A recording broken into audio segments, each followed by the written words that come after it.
देख रहे हैं किस तरह से विरोध प्रदर्शन यहाँ पे हो रहा है। स्वास्थ्य भवन चौराहे के ऊपर आप देख सकते हैं ये कितनी बड़ी भीड़ है। यहाँ पे आम आदमी पार्टी के सभी कार्यकर्ता व नेतागण यहाँ पे मौजूद हैं।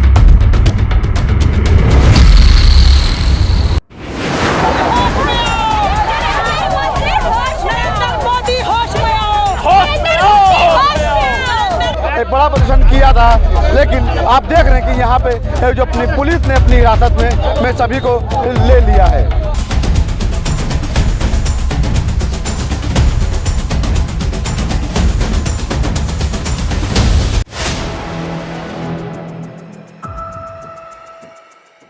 जो प्रदर्शन करते हैं महंगाई को लेकर के, इनका क्या कहना है इस पे? सर क्या नाम है, पहले अपना परिचय। मैं ब्रजेश तिवारी हूँ, प्रांत उपाध्यक्ष हूँ मैं। 11 लाख करोड़ रुपया।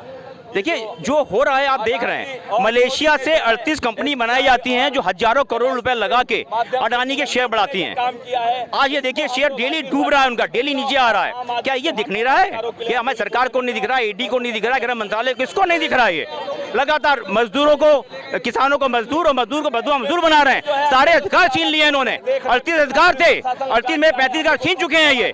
यहाँ तक कि उनका काम करने का अधिकार छीन चुके हैं, न्यूनतम मजदूरी का अधिकार छीन चुके हैं। ये कब तक चलेगा? ये पूरा देश बर्बाद कर रहे हैं, पूरे सब कुछ बर्बाद कर रहे हैं। सारे आपने सेल बेच दिया, रेल बेच दिया, यहाँ तक कि आपने एयरपोर्ट बेचते चले जा रहे हैं। कब तक बेचेंगे? क्या क्या बेचेंगे आप?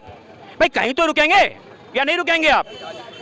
आप देखिए एसबीआई सबका पैसा डूबने वाला, हजारों करोड़ रुपए डूबने वाले हैं। ये आने वाले समय में आप देखेंगे कि पूरा किसान बर्बाद हो चुका होगा और मजदूर बदुआ मजदूर बन चुका होगा। और बदुआ मजदूर को ये अपने आप काम पे रखेंगे न्यूनतम मजदूरी पे। कमेटी बैठाई जाए जिसके तहत जांच की जाए और सच जनता के सामने लाया जाए। कल तो इसी चौराहे तक के पहुंचे थे कांग्रेस के कुछ प्रांतीय अध्यक्ष भी, जो यहाँ पे धरना प्रदर्शन कर रहे थे, लेकिन आज आम आदमी पार्टी ने कांग्रेस को निशाना साधा है। देखिए कांग्रेस जो है, कांग्रेस को भी खुल के इसके बारे में बोलना चाहिए, बात करनी चाहिए। कांग्रेस को भी इसके मुद्दे उठाना चाहिए, क्योंकि सबकी जिम्मेदारी है, सिर्फ आम आदमी पार्टी की नहीं। और कांग्रेस एक मुख्य विपक्ष पार्टी है। आम आदमी पार्टी कह रही है कि सारी पार्टियों को, चाहे कांग्रेस विपक्ष पार्टी है, मुख्य विपक्ष का पार्टी है, उसके 52 MP हैं इस वक्त, तो उसको सवाल पूछना चाहिए, उसको प्रदर्शन करना चाहिए। इस मुद्दे को, बहुत बड़ा मुद्दा है ये, इस मुद्दे को हल्के में लेना चाहिए और इसके ऊपर बहुत बड़ा आंदोलन पूरे देश में खड़ा करने की जरूरत है और इसको उजागर करने की जरूरत है, ताकि ज्वाइंट जो पार्लियामेंट्री कमेटी बने उसके तहत अंतर्गत जांच हो। सरकार बात करने को तैयार नहीं है।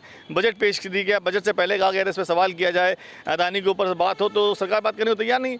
अगर हिडेनबर्ग ने उससे 88 सवाल पूछे अदानी से और अदानी उसका जवाब दे देते हैं, तो अदानी की शेयर आगे बढ़ेंगे और पूरे विश्व में पूरे विश्व में जो आम आदमी है हमारे देश का और जो अदानी कंपनी है उसकी इमेज बढ़ेगी और हमारा रुपया बढ़ेगा। तो सवालों से भागना क्या? जब कोई सवाल पूछता, आप भी मुझसे सवाल पूछ रहे हैं, जवाब दे रहा हूँ आपको, तो सवालों से भागना। जब सवाल पूछे जाते हैं तो आपको एक मौका दिया जाता है अपने आप को, अपनी काबिलियत को साबित करने का, अपने आप को सही साबित करने का। तो अगर वो सही है अदानी, तो उसके सवालों को जवाब दें, क्यों भाग रहे हैं उससे? सरकार तो गरीब, बहुत अच्छा बजट हमने पास किया। अब आप सबसे पूछ लीजिए, सरकार का जो बजट है वो सिर्फ जो है अमीरों को पैसा कमाने वाला बजट है। 50 एयरपोर्ट वो बनवा रहे हैं, जबकि हमारे देश की 4% आबादी ऐसी है जो हवाई जहाज़ से यात्रा करती है। उनके पास पैसा नहीं, खाने के लिए पैसे नहीं। जहाँ आप 80 करोड़ जनता को अनाज मुफ्त में दे रहे हैं और आप 50 एयरपोर्ट बना रहे हैं, जो 80 करोड़ जनता है जो अपना अनाज नहीं खरीद पा रही है, वो एयरपोर्ट का टिकट खरीद पाएगी? इस वक्त ज़रूरत है बसों को बनाने की। आज भी देखिए, आज पेपर में क्या खबर निकली है, उत्तर प्रदेश रोडवेज से बसों किराया बढ़ा दिया गया है। 33 पैसे किलोमीटर के हिसाब से बसों किराया बढ़ गया है, 33 पैसे के हिसाब से। तो आप लगातार गरीब जनता के ऊपर बोझ लादने चाह रहे हैं। पेट्रोल के रेट ही बढ़े हैं, आज पेट्रोल डीजल में रेट बढ़ाए गए। उत्तर प्रदेश के कुछ शहरों में, नोएडा में बढ़े हैं और लखनऊ में कुछ पैसे बढ़े हैं और कई जगह कम भी किए गए हैं, राजस्थान में कम किए गए। तो यहाँ भी पैसे बढ़े हैं, अमूल दूध के पैसे बढ़े। तो लगातार सरकार जो भी रिबेट दे रही है वो पैसा बढ़ा के उसको वसूल लेती है।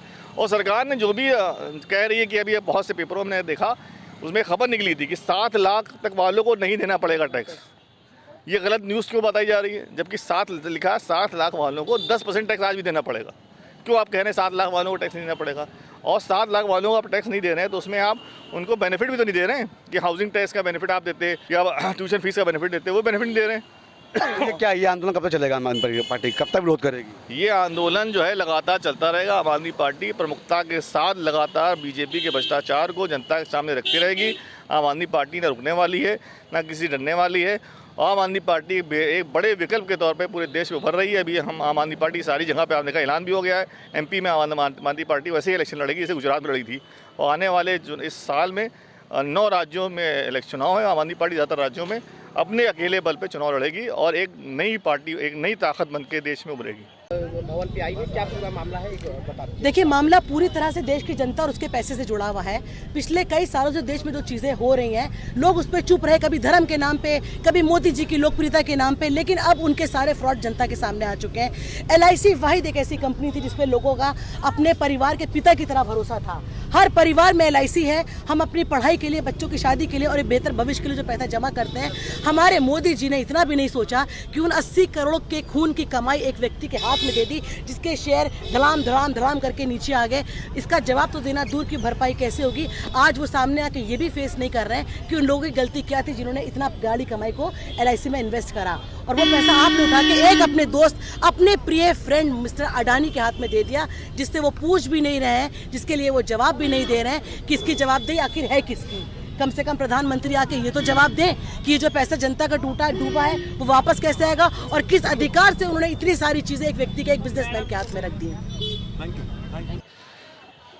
तो ये हमारे साथ आम आदमी पार्टी के कार्यकर्ता थे, जिन्होंने लगातार जो महंगाई है, जो बेरोजगारी है और अडानी के शेयर गिरने के बाद सभी विपक्षी दल जो है सत्ता पक्ष को घेरे हुए हैं, वो भाजपा सरकार की तरफ निशाना साध रहे हैं लगातार। लेकिन भाजपा सरकार इस पर कुछ भी बोलने को तैयार नहीं है, जबकि विपक्षी दलों का कहना है कि इसकी जाँच कराई जाए। इसमें जो आज महंगाई बढ़ी है, लोगों का पैसा डूबा है, इसके खिलाफ लगातार प्रदर्शन करती दिखाई दे रही है। और आम आदमी पार्टी का कहना है कि हम ऐसे ही अपनी आवाज़ को उठाते रहेंगे। कैमरा पर्सन सत्यनारायण के साथ लखनऊ से 4 PM न्यूज़ नेटवर्क के लिए मोहम्मद शारिक की रिपोर्ट।